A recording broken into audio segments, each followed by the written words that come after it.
Hello, I'm Hal Lublin. And I'm Mark Gagliardi. Since the dawn of humanity, one issue has gone unsettled. With the fate of the world in the balance, we're here to settle, once and for all, best theater prop. That's right. Don't worry, everyone. We got this. Podcast should have a theme song. Podcast should not have a theme song. Yes, they should. No, they shouldn't. They sound good. Yeah, but people are just going to skip past it. You know what? You're right. We got this. Yo, best theater prop. He's got props. Welcome to We Got This with Mark and Hal. The show that settles the debates nobody else will touch. Hal, I don't know if Ken is going to use you doing it in your Philly accent at the beginning of this. Probably no way. But the word theater done in a Philly accent is delightfully ridiculous to the ears. Can you just let the people of the world hear it? Theater. That was even more TH than you had. Originally, it sounded like it began with a D. Theater? Yeah, theater. Theater. Theater. Yeah, he's going theater? He's going to Walnut Street Theater? Well, look, where I'm from, we frequently call it the theater. But Hal, today we are talking about the theater with an R-E. Yes, of course. And this is one of the most Mark topics we could possibly have, which I love. I like approaching the props of Broadway. Now, when people hear this, they're going to go like, is it a prop like a book or just a candlestick or something you carry? But we're going to be talking about the iconic props of theater. Yeah, there are some props that are, when you think about the theater, you think about these specific props. There are a handful of them. There aren't a ton, so there's not really a ton that we're dealing with here. Though there are, I would say this, the Louvre for this is particularly small, but the Sotheby's auction is enormous. You know what I mean? Because there are so many plays and so many musicals and so many iconic props from so many different properties. This came to me just because I was thinking about theater props, and I think an article popped up. And we will get to the prop that is currently being taken to the Smithsonian, because I think this is one of those props that by default is going to be on our list, because there's not only one version of this in the Smithsonian, but now with the new one coming in, there will be two versions of it. Oh, is it in the Smithsonian? It's the ladder from Our Town, right? Yes, it's the ladder from Our Town. That's both the prop and a set. Did you ever hear about that crazy version of Our Town that they did a few years ago?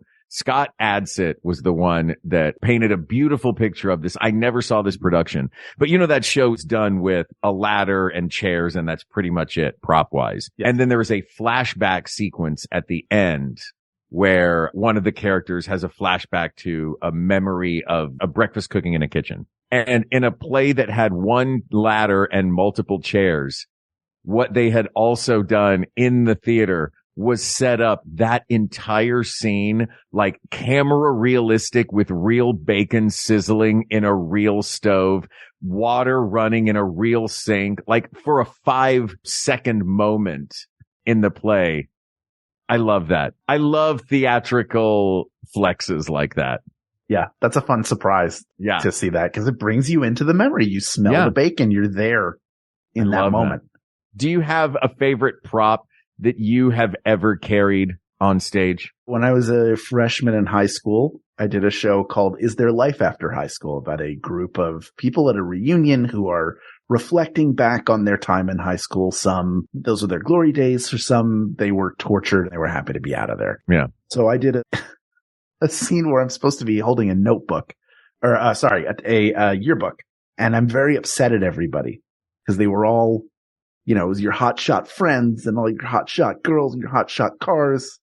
And one of the 3 nights we did the show, I went to the prop table and my yearbook was not there. Oh, that's the worst. Don't touch somebody else's prop. You know the rules. Don't move the props. There are tape marks on that table for a reason. Mm-hmm.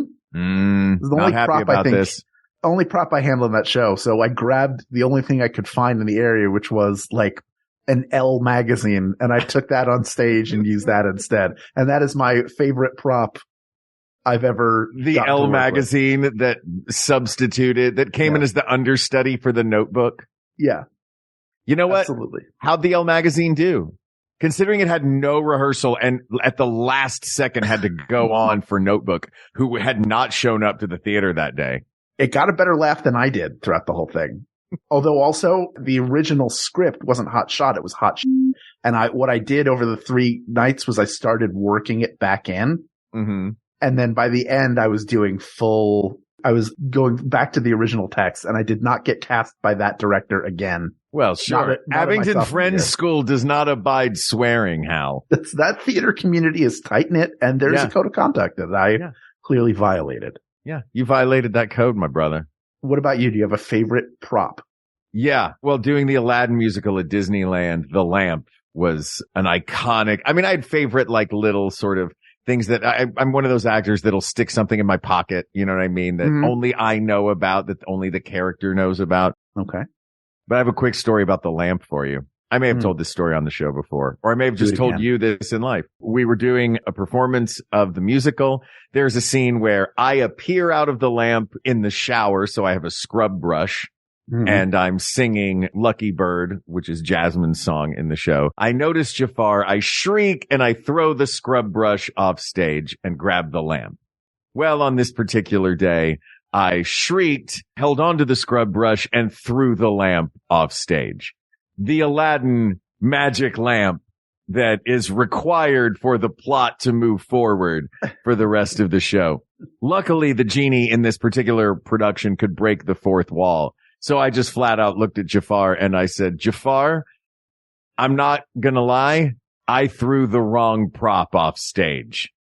I'm gonna go get that lamp. You stay right here. I will be right back. And I slowly walked off stage and I slowly ambled back on with the lamp.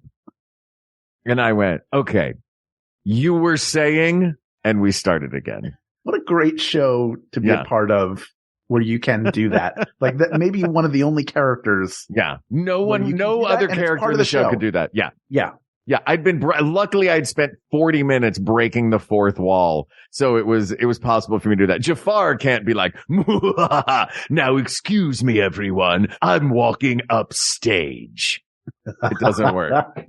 No, it doesn't work. You have to be the only one who does it. Suffice to say, Aladdin's lamp being one of the types of props that I want to talk about in this episode, because if you mention the magic lamp, you know what story I'm talking about.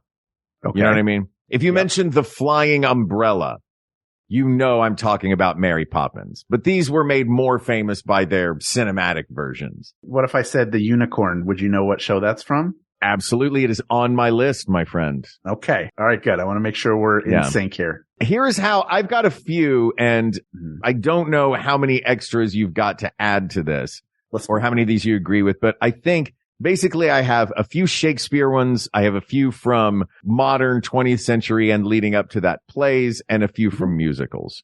Okay. But I'd love to jump back into the Wayback Machine and go to 16th and 17th century England, to some of Shakespeare's classic props. And I think there are 3. I'm curious what the other 2 are. Fair.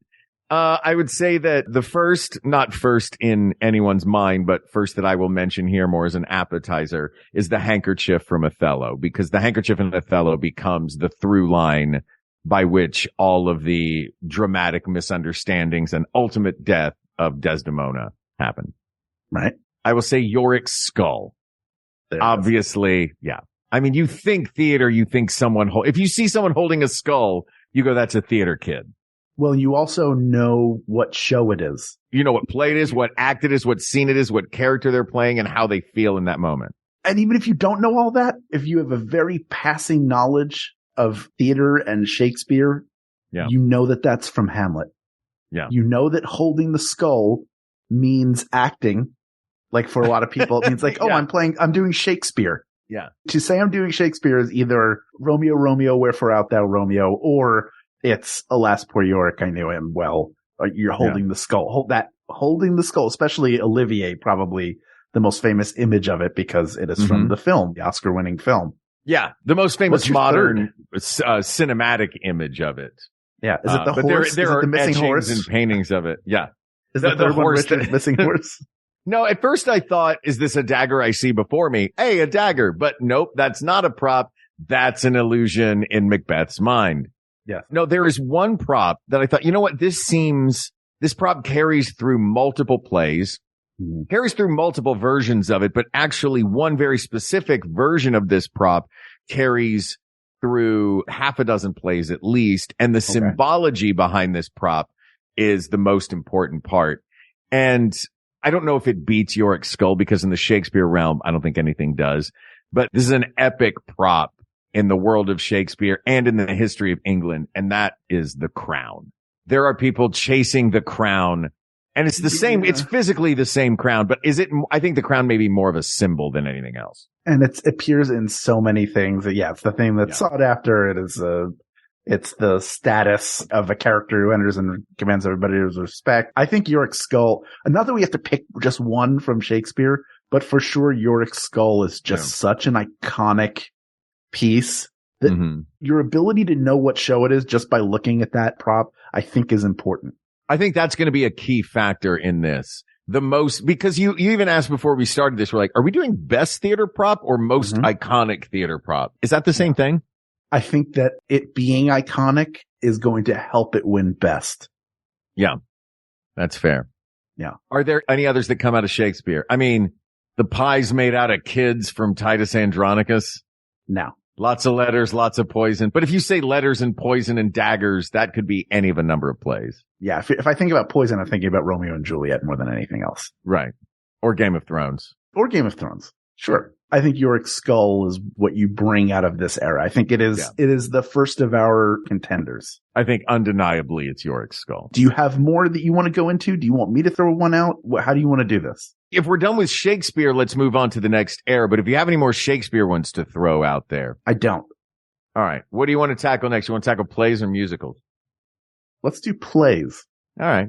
What do you got on your list? I do think the Unicorn from Glass Menagerie is an important one. Yeah.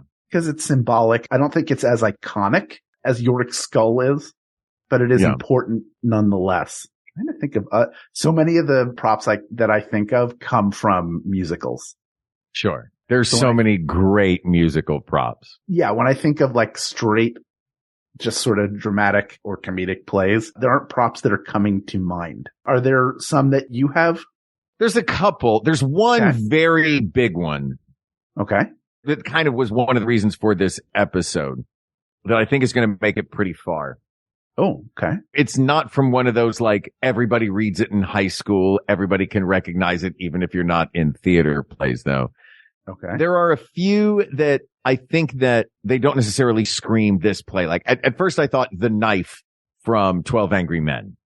Okay. Because The Knife from 12 Angry Men is ultimately what leads to the final resolution of the plot, is that knife being brought into play in the jury room. But if I said The Knife, you wouldn't know what I meant. The Knife from that play. I wouldn't think of 12 Angry Men right away. Yeah. Right. If you said the Unicorn from that play, which you said before, I immediately knew you were talking about the Glass Menagerie.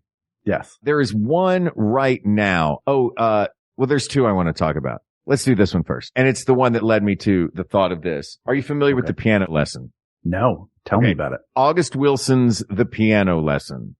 The premise of the play is it's one of August Wilson's 10 Black experience in the 20th century plays. He did one play for each of the 10 decades of the 20th century. I'm not sure which decade The Piano Lesson covers, but the plot of the play is a family trying to decide whether or not to sell a family heirloom, which is a piano that has been carved by their formerly enslaved ancestor with images of history and the time and their family. So it's this beautiful, ornately carved, artisan crafted by an enslaved person, upright piano.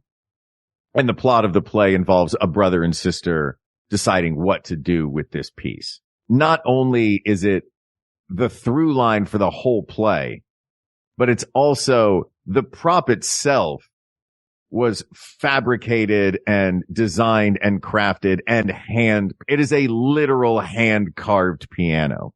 Right. Which there was just a production that just closed at the end of January starring Samuel L. Jackson in the lead role. And that piano has just been given to the Smithsonian as a major piece of American theater. And not only that, this is now the second August Wilson's The Piano Lesson piano that will be in the Smithsonian, because the first one was already on display at the African American History Museum, in the August Wilson or the American Theater section. I've seen the old one with my own eyes. It's absolutely beautiful. It is a huge piece of Americana. I just don't know if enough people know that play for it to be the most iconic. I think it's part of the reason why you put it in a museum. Not only is it culturally important, but also it's a brilliantly made, it's a piece of art. It's physically it's a piece carved, of art from a piece of art. Beautiful piece of art. Yeah. Yes. I don't think it's a finalist for this. Yeah. I do think one of the things that helps. It is the catalyst for this episode, so that has to give it some sort of credit. But in my brain, and maybe I'm wrong, is I think the winner will be something that, like, even if you haven't seen, like, it's just so iconic that almost anybody would know what it was. If you see 3 circles, 2 of them smaller on top of the larger circle, you know a Mickey head, whether or not you've ever seen Plane Crazy. Exactly. Yeah. So I'm glad we talked about it, but to me, I don't think that would qualify it. Yeah. I want to throw out one more in this. Throw out one more. Close out this category of plays. Okay. Though it looks like if we're going to take one from each, it looks at this point pretty good for that little glass unicorn that old Laura had up there on the shelf that stupid gentleman caller knocked over. Yes. But even that, I don't think it really. But as far as straight play props go, there is one that people talk about all the time, but it was never actually the case within a play. It was only used as an example to upstart writers. You talking about Chekhov's gun? I'm talking about Chekhov's gun. The only time Chekhov's gun appeared in a play was in The Cherry Orchard. And for those who don't know, the story is, Chekhov used to tell young writers coming up, if you have a gun on the mantle, it better go off by the end of Act 2. Well, The Cherry Orchard features 2 guns in the story, and neither of them go off by the end of Act 2, which was a deliberate choice on Chekhov's part about unresolved stories. But that said, Chekhov's gun has become sort of a synonymous symbolic prop for a good storytelling lesson. What do you think? I agree. I don't think it qualifies for this because it's theoretical. It's more of a writing theory than it is an actual prop from a play. I would also contend that we don't need to bring one from each category. I don't think we need to take the glass unicorn because there's a few from musicals that are dope. Exactly. I think the musicals are going to give us a few. So far we have Yorick's Skull. Yeah. Let's take a break. And when we come back, we'll talk about some of the iconic props of Broadway. We'll come up with our finalists and we'll make a decision all within 30 minutes or less because we are the Dominoes of podcasts. But first, this show was made possible in large part thanks to the support of Max Fun members who have a recurring contribution that helps keep the lights on for us. And if you are considering becoming a member, don't forget Max Fun Drive is coming up. It will be March 20th through the 31st. A lot of fun things planned. And if you're a member or you're considering becoming a member, you might enjoy some of the other shows on the network as well. So we're going to share some of those with you. I can't tell the future, but you're about to experience it. We'll be right back. We need one of those prop crystal balls. Hey. If you have trouble falling asleep, try sleeping with celebrities. Tell me about your view of succulents. I'm not a huge fan.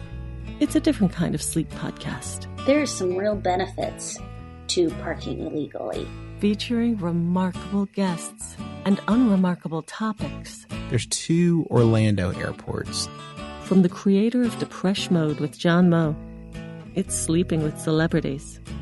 Every week on Maximum Fun. Nighty-night, sleepyheads. Hi, I'm Jesse Thorne, the founder of Maximum Fun, and I have a special announcement. I'm no longer embarrassed by my brother and me. You know, for years, each new episode of this supposed advice show was a fresh insult, a depraved jumble of erection jokes, ghost humor, and frankly, this is for the best, very little actionable advice. But now, as they enter their twilight years, I'm as surprised as anyone to admit that it's gotten kind of good. Justin, Travis, and Griffin's witticisms are more refined, like a humor column in a fancy magazine. And they hardly ever say bazinga anymore. So, after you've completely finished listening to every single one of all of our other shows, why not join the McElroy brothers every week for My Brother, and Me?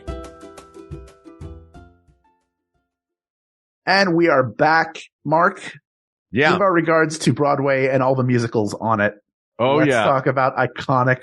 You want to just start like throwing these out like let's start machine rattling gun them style? off. But first, I got one more from a play that I would be remiss if I did not mention. The sardines from Noises Off, Hal. The plate of sardines that gets carried around by Dottie Otley throughout the play that she cannot manage to keep control of. The plate of spaghetti from The Odd Couple. Now it's All right. garbage. Look, this is just a chance for us to talk about plays we like until we ultimately Sure. decide it's Yorick Skull, right? I think we may have something that can defeat it. No, I think we do. There's a Go few ahead. things. There's a few great ones in here. Yeah. I have a question though. Before we Yeah. start on this, I have a question. Mhm. There are a couple of things that I could technically call props, Mhm. but they are not inanimate objects. You talking about Audrey too? I'm leaning toward eliminating these two. Yes, because they're giant puppets. Okay. And that's Audrey 2 and Warhorse. Yeah, that's fine. But I think if they're inanimate objects, it doesn't count. I think puppets are different because then you would have like that's a all of different Avenue world. Q. Like those are characters in the play as opposed to this is an iconic piece. For example, the razor wielded by Sweeney Todd. Crossing that off my list. Sure. That is a famous prop. The famous image of Sweeney Todd is him standing and raising it up in the air with a deranged look on his face. So I think that is one for sure that would be in the mix. Not a finalist, maybe, but in the mix. Yeah, but a fun one to throw into the mix. This is just a game of how many can we think of also. Sure. Mark's camera from Rent. Sure. Right? Yes. The giant waving flag from Les Mis. Yeah. Oh, I think that Red might flag. be a finalist. The big red Could flag be. from Les Mis. Could be, yes. It's become sort of a sketch show bit of if you want to do a rousing number with people coming together for a cause, someone busts out a big solid red flag and waves it in the back. Sure. And that now equals we are having a revolution. And that all comes from Les Mis. By the way, do you want one more from a straight play? Yes. The carrot from Waiting for Godot. The carrot, dude. Did you have that? I have it. I have the carrot from Godot on my list. Fantastic. The carrot from Waiting for Godot, it leads to a existential conversation. Of course, Sam Beckett did not need a lot of nudging to get pushed toward an existential conversation.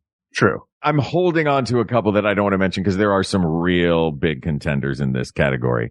Okay. But the pinball machine from Tommy, I'd say that's a huge, the whole plot revolves around it. It gets its own song. And in the 90s version, it got its own turntable, I think. Wasn't there a turntable he was on when he had that big Pinball Wizard number? Probably. Yeah. It seems like something that would happen in the 90s. Yeah. Did you ever do a turntable show? No, I'd love, I feel like I've said this before, but when Les Mis came into the Forest Theater in Philadelphia, that was the touring house in Philly. We went to see it. And number one, I loved the music. I was just sort of entranced by the whole thing. I listened to the soundtrack for weeks after. But when that was the first show I ever saw with a turntable. And I was like, this is such a brilliant way to simulate motion, to change sets around. I'd never seen it. I didn't know that was something available to any theater. And so it blew me away. Dude, I love a turntable.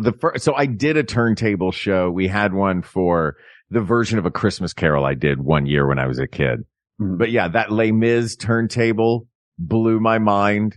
And then the double turntable in Hamilton blew my mind. You know about the Hadestown turntable? No, tell me.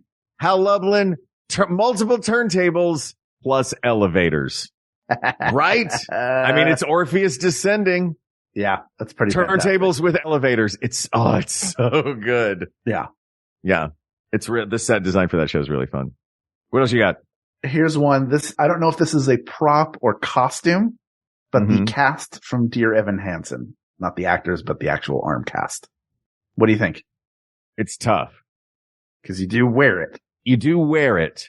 I would argue, look, I love Dear Evan Hansen. I think it's great. And cast is an iconic prop from that. And again is, him breaking his arm and having people sign his, like, that is a symbol. That is a through line. That is a plot point through the show.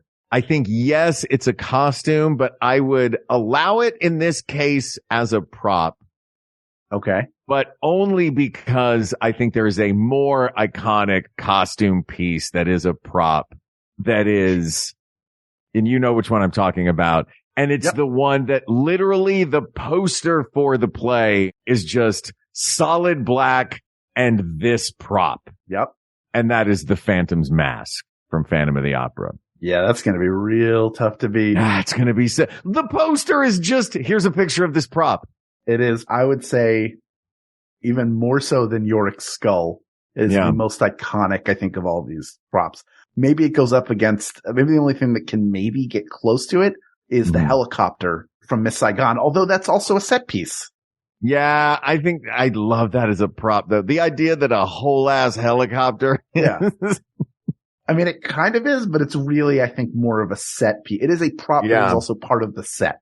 By the way, did I ever tell you this? I went backstage. I had a buddy who was doing the Miss Saigon on Broadway, the Eva Noblezada version that was out a few years ago. And I got to go backstage and check out, and see all the different things that were, the different ways that it worked. Right. And do you know how that helicopter works where they keep the blades safe, but they're still spinning? No, how? The blades are ropes. And it doesn't take much. It doesn't take a very fast spin for a rope to get vertical. Right. So if that rope hits you, it's just a rope. It's just going to wrap around or whatever. And it's not going terribly fast. Yeah. But with the lights going and the sound and the fans blowing, that's a cool prop too, because it's an immersive prop. You know what I mean? Yeah. It requires the prop itself, the lighting, the sound, the wind effect, the motion. It does create a spectacular effect. It does. It does, but I think it's a set piece. When does a prop become a set piece? Because I'll throw out another one from Phantom, the chandelier. When the chandelier falls is it the end of Act 1? Yeah. The Phantom cuts down the chandelier and it crashes into the Paris Opera House. Yeah. I mean, it ceases to be a set piece the second it's cut off from the building, right? So then by that argument, do you think that the helicopter is also a prop? Because the cast is on it. Yeah, I think they're touching it. Like you could say a prop, Ken is in the chat right now saying a prop is something handled by the cast. Yeah. So another non-musical example would be the tuna sandwich from Oh Hello. Yeah. Like that's something that gets handled. Sure. But like a chair you might handle and pick up and move around, and it is used as a prop, but it's also a set piece. So sometimes things do satisfy two different, like you could say the mask is just a prop, but he takes it off at one point and then he's handling it and the removal of it is a big deal. Yeah. So I think that the mask is unquestionably a prop. Yeah. Once it's off of his face, it's a prop for the second half, and it's like sitting on the table at the end. You know what I mean? Like, yes, I think that becomes a prop at a certain point rather than a costume piece. Mm-hmm. Yeah. I don't know. What do you think about these big, giant set pieces like that? I think the helicopter counts.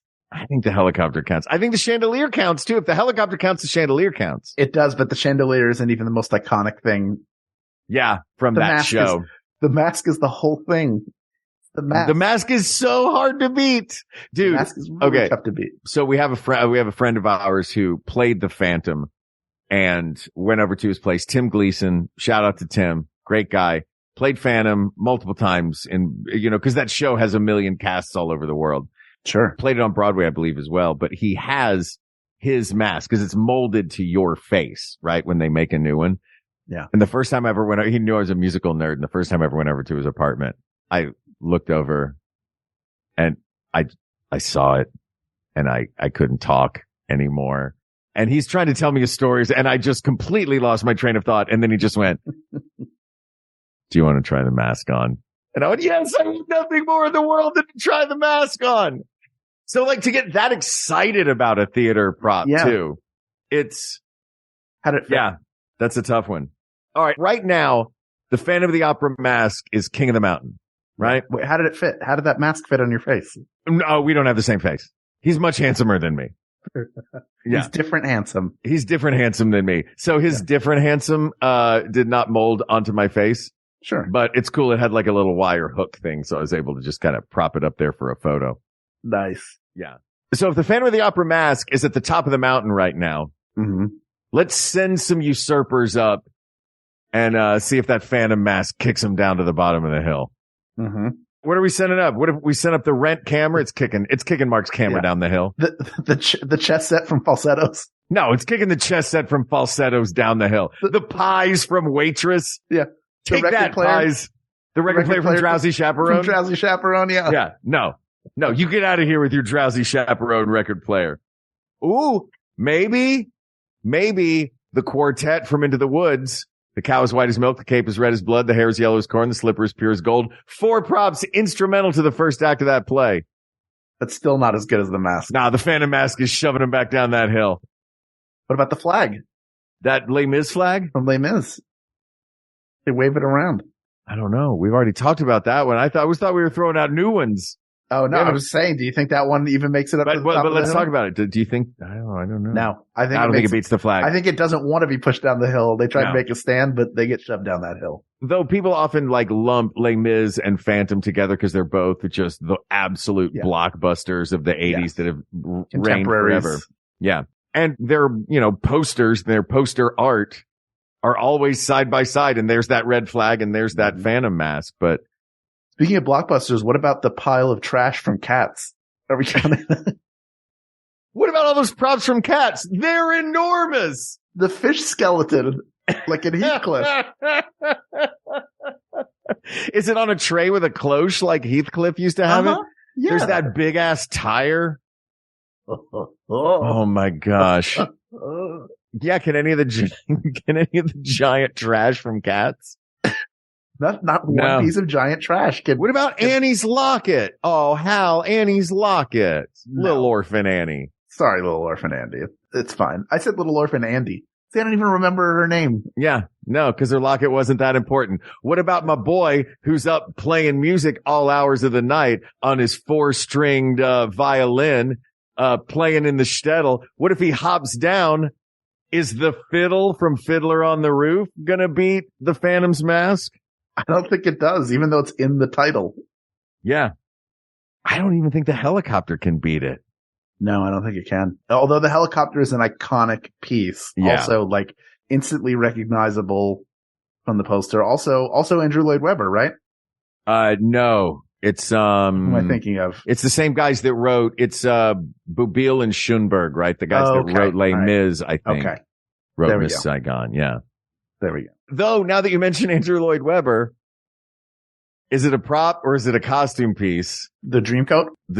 Joseph's Technicolor Dreamcoat. It's the titular. It's a prop. Yeah. But there's no way it beats the mask. That mask is tough to beat. Mm-hmm. Ibsen's Dollhouse. The dice from Guys and Dolls. Those important dice. No, they're great. Yeah. They've the soul of all those. I'm rolling for a lot more than money tonight. Yeah. They're important dice. But again, that comes back to does it only exist for this? You know what I mean? Right. I mean, you have like a pair of dice exists for any reason. A knife exists for any reason. Even Desdemona's handkerchief. And I might even argue a skull. A skull in the hand of an actor being held up at eye level with intense concentration. It needs that for me to know that it's an actor and that it's the skull from Hamlet.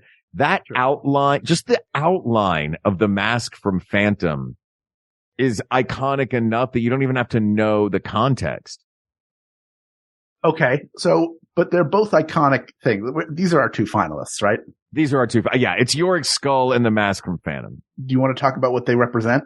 Do you think that takes it another level, or do you think the mask is so iconic that outweighs the symbolism that both of them have in their No, respective lyrics? let's talk about we might as well. Let's talk about the context within the story and what the symbols mean. Sure. You go first. The skull means bowling because it has 3 holes, the nose and the eyes. Yeah. And the mask means broken bowling ball because it only has 2 holes, and a bowling ball, as we all know, has 3. Yeah. What did you think about it? Call Austin Tichenor immediately. Yeah, get Austin on the phone. Hamlet is out there. He is holding the skull of his friend. Yes. And this is a person who is contemplating suicide, and there's lots of death, and he's had a hell of a time leading up to this. Everything has gone wrong in his life. And so it leads him down this path, right? Right. The discovery of this skull. It's interesting, maybe the addition of the skull gives Hamlet food for thought that moves the plot forward. Yes. It's the addition of the skull. The subtraction of the mask is what moves the plot of Phantom of the Opera forward. Once Christine has taken the mask off, and let's talk about the symbolism of the Phantom's mask and what that means. Well, there's the mystery of what's behind it. There's what it represents, that he is disfigured, but you don't see what it is. There's something to it that makes him a phantom, a specter. It is ghostly. And, the character becomes humanized when the mask comes off. Yeah. Before he ceases to be this phantom. Yeah. And I would argue that the Phantom with the mask on is the scarier version and the more seductive version, and the more, that's the mystery is what we're excited about. Cause once he takes that mask off, I mean, the makeup job in that show, it sometimes looks like our friend, the Phantom of the Opera, lost a match of Wabbit season, Phantom season. Yeah. And got shot multiple times in the face by Elmer Fudd as drawn by Chuck Jones. Did I ever tell you when I went to see that play at 12 years old, I had those collapsible plastic field glasses that you can get because where were you sitting? Far back. Yeah. Way far back. I wish I bought those. We were in the very back row in Toronto. I saw it. But I had also just been prescribed glasses for the first time, and I didn't like wearing them because it had like the extra bar on top. They were Garfield eyeglasses. Hold on a second. Garfield was on the stems. He appeared like this part on the inside of the stem was just on the Garfield, inside, and it had a picture of him on it. Yeah. But you didn't have like shaped like Garfield. I was going to say you didn't look like you were wearing novelty glasses. No, they look like the kind of glasses 50-year-old men were wearing in movies made in the late 70s and early 80s, where it had like the crossbar up top, and then also so you have your nose bar and then the other bar on top, so you have like the double bar going on. And they were gold with a little brown on the end of the stems. Wait, they were gold, what shape were your first glasses? They were like George W. Were they like H.W. Bush glasses, or were they? Yes, more like that. Those kind of glasses. Yeah. Like aviators, but with glass instead of. Yeah, not quite cool enough. A little more square in shape and in style. Gotcha. But I wasn't used to wearing them at the time. I was like, I don't really need glasses all the time. And so when we were so far away and all I wanted to see the whole show, I liked the song Masquerade. Mm-hmm. I thought that was a fun one. It was good, a lot That's of a banger. Yeah. But other than that, 12-year-old Hal was not really having the show. Mm-hmm. And all he wanted to do was see the Phantom without the mask on. And then they take the mask off. And even with the field glasses, my vision was fuzzy enough that I couldn't make out his face. It's looks like a pimple. I couldn't tell what he looked like. Yeah, you're not wrong. From very, very far away, but I saw no detail of it. He looks like Dylan Baker at the end of Delirious. I was so annoyed. I'm sorry. You know what? If you get the Phantom of the Opera book, you can see Michael Crawford's makeup in perfect form. And it's bonkers. Or watch it on Broadway HD and you can see Ramin's version of it. Yeah. But it doesn't matter. The makeup isn't what's important. What's important is that iconic mask. And that's the character that scares the hell out of us and also makes us get seduced into his spooky underground lair full of fog and candelabras. And it all happens because of that mask. Now, Yorick Skull has hundreds of years of precedent. Yes. And how sad is it that this mask from 1986 is about to knock it off of this hill and into the abyss below? Andrew Lloyd Webber is about to beat William Shakespeare in the props game. I think this might be the first time that anything Andrew Lloyd Webber has ever won anything on our show. Yeah. Have we never done best Andrew Lloyd Webber? No. We absolutely need to. We will at some point. Yes. Yeah. That's true. But I have no problem saying I'm a fan of his. I think he is objectively talented. Sure. Yes. He's very good at making Andrew Lloyd Webber musicals, which you will have a feeling about one way or the other, but you will go see it. Yeah. And that in and of itself is a talent. And I couldn't write Is that in and of itself a talent though, Hal? Sure. Because that is the most objective version of that. Hal Lublin is the best person to write Hal Lublin musicals. Listen, I'll put it this way. Is Tom Cruise a talented actor? Yes or no? Yes.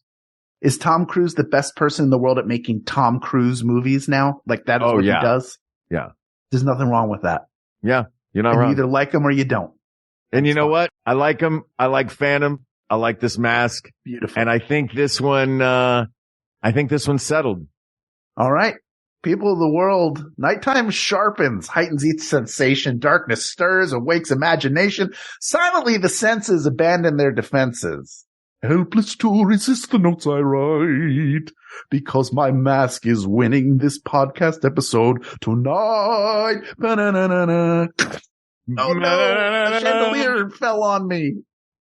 Because that mask is so good, I was looking at it and he was like, he's not even moving. I'm just going to drop this chandelier on him. That's how good his mask is. Yeah. The mask of the Phantom of the Opera is the best theater prop asked and answered.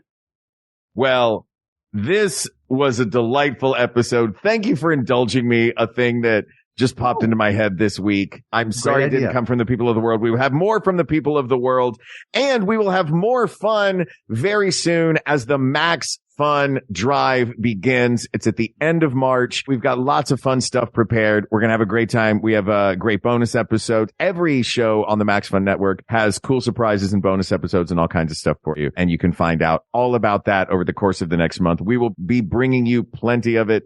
Don't you worry. But for now, let me say this topic is closed, but there are many more topics to discuss. So please reach out to us on Twitter, or you can email us at wegotThisPodcast@gmail.com. Go to our Facebook group. Talk about your favorite theater props and shows. Let's celebrate it all together. That's Facebook.com/group/WeGotThisPodcast. Thank you to producer Ken Plume, who you can support at Patreon.com/Ken Plume, researcher Kate McManus, graphic designer Uri Kelman, and QA engineer Jen Alba.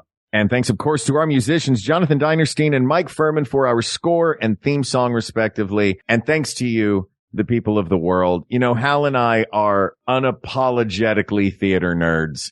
And I know that some of you are too. Some of you may not be. Some of you may just be indulging us in these episodes. But may I say, as a theater nerd, there is no one I would rather go to a cast party, eat pizza with, and stand around the piano singing show tunes, usually poorly, but with so much gusto, than the people of the world. So thank you. Thank you.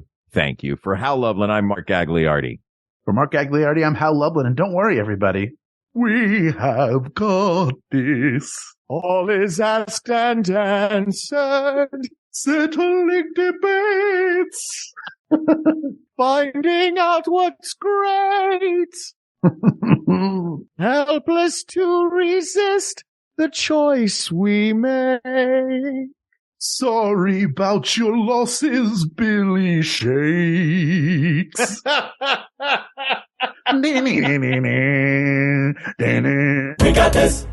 MaximumFun.org. Comedy and culture. Artist owned. Audience supported.